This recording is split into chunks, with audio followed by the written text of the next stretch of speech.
श्रीराम समर्थ. गोपाल कृष्ण भगवान की जय. ज्ञानेश्वर महाराज आपल्याला एक गोष्ट नेहमी सांगतात की संत सद्गुरू हे कसे असतात तर अखंड प्रसन्न असतात. त्यांच्या मनाची प्रसन्नता कधीही डळमळत नाही, हलत नाही. ते कधीही दुःखी कष्टी नसतात. त्यांच्या चेहऱ्यावर एक प्रकारचं तेज असतं, एक प्रकारचा आनंद असतो, एक प्रकारचं चैतन्य असतं. आणि म्हणून ज्ञानेश्वर महाराज आपल्याला सांगतात की बाबांनो, प्रसन्न राहण्याचा अभ्यास करा, त्याचा सराव करा. शीख लोक वाहे गुरु असं म्हणतात. वाहे गुरु म्हणजे काय की हे गुरु, तू जे काही करशील त्याची वाहवाच आहे. असं केलंस तरी वाहवा, तसं केलंस तरी वाहवा. कबीर महाराज पण म्हणतात, ये भी वाहवा वो भी वाहवा. असं झालं तरी वाहवा, तसं झालं तरी वाहवा. म्हणजे आपल्या आयुष्यामध्ये काहीही घडलं, कुठलाही प्रसंग आला, कुठलीही अडचण आली, कुठलीही समस्या आली, कोणताही प्रॉब्लेम आला, तरी आपल्या मनाची प्रसन्नता ढळू द्यायची नाही. मन अस्वस्थ होऊ द्यायचं नाही, मन नाराज होऊ द्यायचं नाही, मनामध्ये नैराश्य येऊ द्यायचं नाही, मन अस्वस्थ होऊ द्यायचं नाही. हा अभ्यास आहे.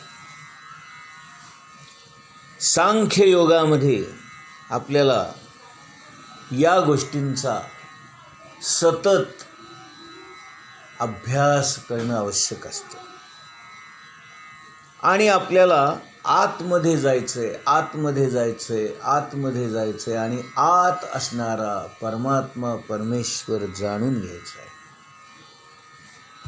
इथं काहीच कर्म करायचं नाहीये, शांत बसायचंय आणि आपणच आपल्यामध्ये आत आत आत पाहायचं. पण हे केव्हा होईल? जर आपण शांत बसलो तर, जर आपण निर्विकार झालो तर, जर आपण निर्वासना झालो तर, जर आपण निर्विचार झालो तर, आणि जर आपण शांत स्वस्थ प्रसन्न एक चित्त एक रूप तन्मय झालो तर. भगवंताशी तादात्म्य पावायचं आणि त्यासाठी आपण आपल्या स्वतःला विसरायचं. मी कोण आहे हा मी मारून टाकायचा आणि खरा मी कोण आहे म्हणजे माझं स्वतःचं आत्मस्वरूप, ते आपल्याला समजून घ्यायचं आहे. आणि ते समजण्यासाठी शांत बसणं, एकाग्र होणं, एकचित्त होणं, तन्मय होणं, तादात्म्य पावणं, या सगळ्या गोष्टी आवश्यक आहेत. कोणत्याही प्रकारचं बाह्य कर्म हालचाल न करता शांत राहणं, आणि हेच अवघड आहे. आपल्याला काही काम कर म्हटलं तर काही वाटणार नाही, पण एका जागी शांत बैस म्हणजे शिक्षा वाटते हो. आपल्याला जणू काही तो एक जबरदस्तीचा भाग वाटतो. आणि आपली शरीराची सतत हालचाल चालू असते, काही ना काही आपण हलवतच असतो. पाय हलव, हात हलव, डोळे हलव. डोळ्याच्या पापण्या तर सारख्या उघडझाप करतच असतात. ते काय आपल्या हातात नसतं. आता मी पापण्या न हलवता थांबीन असं काय आपल्याला ठरवता येत नाही. आपली इच्छा असो नसो, पापण्या थोड्या थोड्या वेळाने मिटतात, परत उघडतात, मिटतात, उघडतात. हे डोळ्यांची उघडझाप चालूच असते. डोळे एक वेळ आपल्याला बंद करता येतील, पण कान कसे बंद करणार? कानाचं ऐकणं चालूच असतं. जरा कुठं खुट्ट वाजलं की आपलं मन तिकडं जातं. टाचणी जरी पडली तरी आपल्याला कळतं. एखादा डास गुणगुणला तरी आपल्याला कळतं. एखाद्या स्त्रीच्या पायातले छुमछुम वाजले तरी आपल्याला लगेच आवाज येतोच. या कानांना कसं आवरायचं हो? कानांना कसं बंद करायचं? हा एक मोठा विषयच आहे.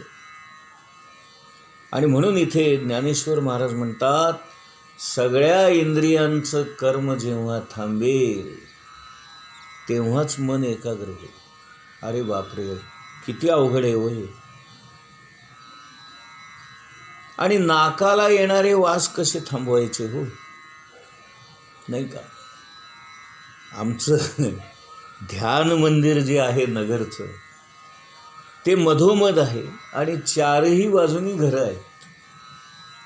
त्यामुळे कुणाच्या घरी आमटीचा वास येतो, कुणाच्या घरी बटाटे वडे तळतात त्याचा वास येतो, कुणाच्या घरी भजी करतायत त्याचा वास येतो, कुणाच्या घरी शिरा करतायत त्याचा वास येतो.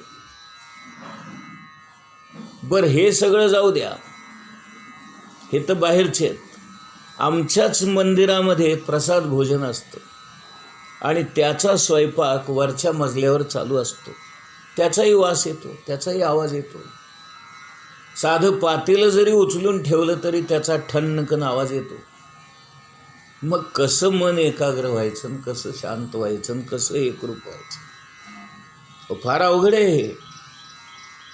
सांगणं सोपं आहे, वाचणं सोपं आहे, ऐकणं सोपं आहे, पण आचरणात आणणं फार कठीण. आणि म्हणून ज्ञानेश्वर महाराज म्हणतात, अभ्यास करा. अभ्यासेन तू कौंतेय, असं भगवद्गीतेमध्ये भगवान श्रीकृष्ण सुद्धा अर्जुनाला सांगतात. अर्जुना, तू अभ्यास कर, मन एकाग्र करण्याचा प्रयत्न कर. आणि खरं सांगू का, माझ्याच्याने ते होत नाही बरं का. हे मी अगदी प्रामाणिकपणे मान्य करतो. याच्यात कुठलाही खोटेपणा नाही, ढोंग नाही, फसवेगिरी नाही, किंवा मुद्दाम तुम्हाला सांगायचं आहे म्हणून मी सांगतोय असंही नाही. अत्यंत प्रामाणिकपणे मी मान्य करतो की माझ्याच्याने हे होत नाही. काहीच न करणं हेच करायचंय. किती विरोधाभास आहे ना या वाक्यामध्ये. काहीच करायचं नाहीये, हेच करायचं म्हणजे शांत बसायचं. आणि आपल्याला नेमकं तेच जमत नाही. ज्ञानेश्वर महाराज काय किंवा भगवान श्रीकृष्ण काय, तेही हे मान्य करतात. ते म्हणतात, कर्म न करणं हे कर्म करण्यापेक्षा फार अवघड आहे, फार कठीण आहे. कारण कर्म हे न कळत होतच, आपल्याला करावं लागत नाही, ते आतूनच होत असतं. मन कृतं कृतं कर्म न शरीर कृतं कृतं. काही करावं हे मनात सुद्धा येता कामा नये. काय होतं आहे ते होऊ द्या, काय जातं आहे ते जाऊ द्या, काय येतं आहे ते येऊ द्या, असं आपल्याला शांत राहता आलं पाहिजे. परंतु ते शक्य आहे का?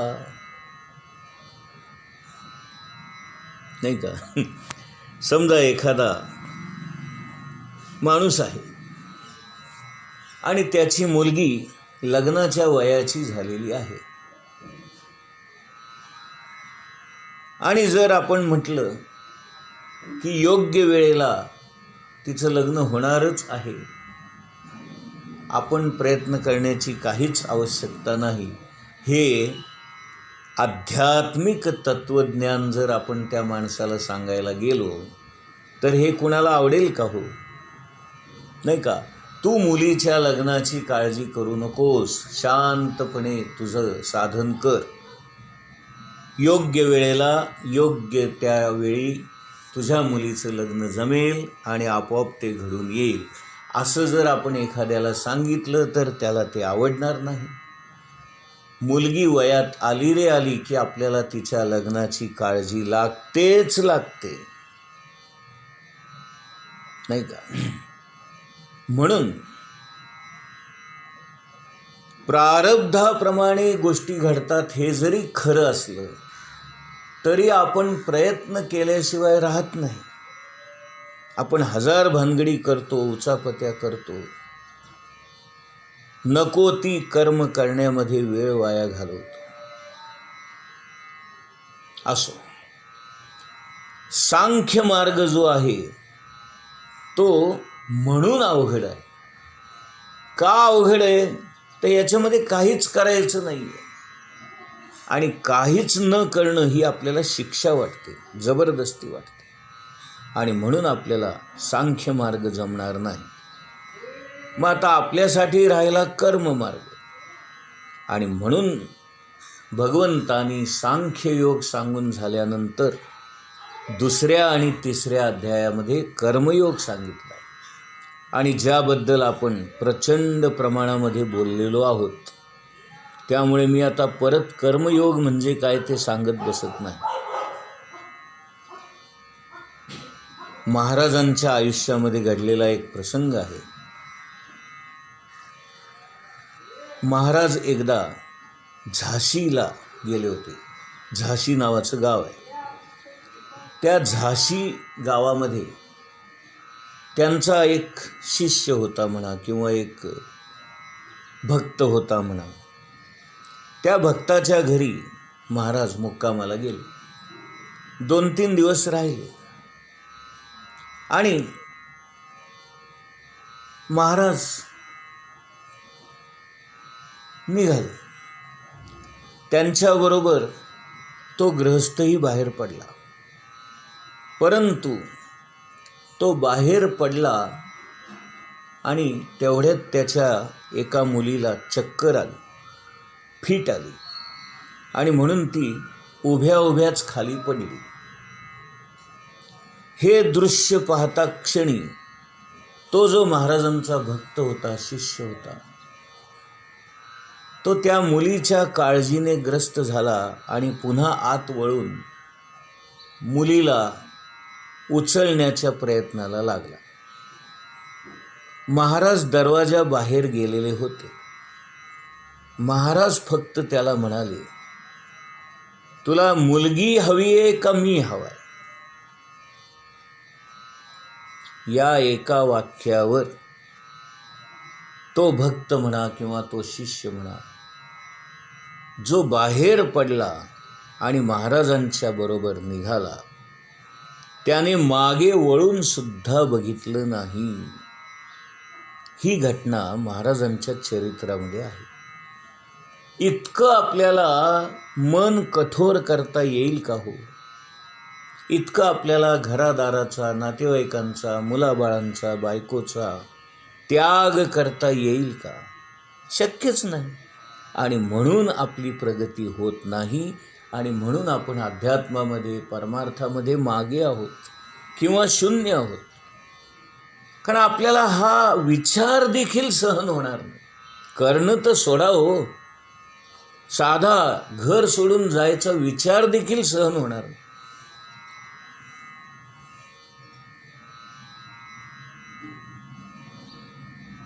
गौतम बुद्धांच्या आयुष्यामध्ये सुद्धा एक असा सुंदर प्रसंग घडलेला आहे. एकदा गौतम बुद्ध प्रवास करत होते. त्यांच्याबरोबर एक शिष्य होता.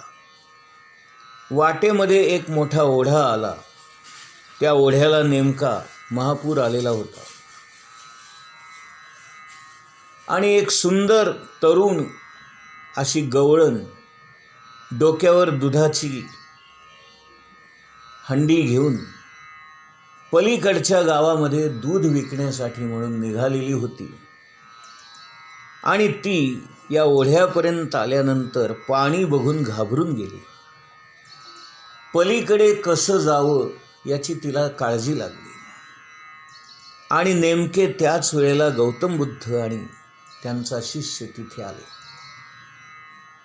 गौतम बुद्ध वडिलकीच्या नात्याने म्हणा किंवा आपुलकीच्या नात्याने म्हणा त्या तरुण गवळणीला म्हणाले, तू माझ्या खांद्यावर बैस, मी तुला पलीकडे सोडवतो.